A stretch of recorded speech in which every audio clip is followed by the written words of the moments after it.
very key for us to be part of this program. And I also want to use this opportunity to thank the good people of the Ministry of Agriculture. Also use this opportunity to tell them that whenever we are called upon to support them, we will always be there for them.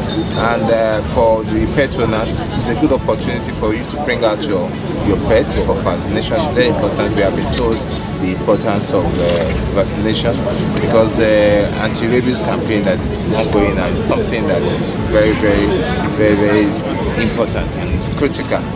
So I'm happy for this event. Obviously, you cannot do a campaign at the same time across the entire span of Lagos. Even though we might be the smallest state, but we know in terms of population we are the largest.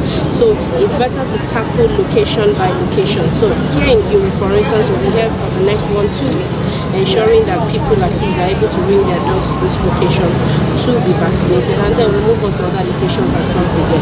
World Rabies Day is celebrated on the 28th of September every year.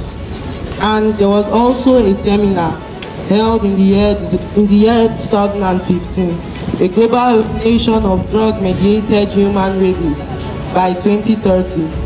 And they set up a strategy plan that will help eliminate rabies by the year 2030. And we have to know that there is only one person that has recovered from rabies without any vaccine. And her name is Gina Gees. And she recovered on the 8th of October 2018. Thank you.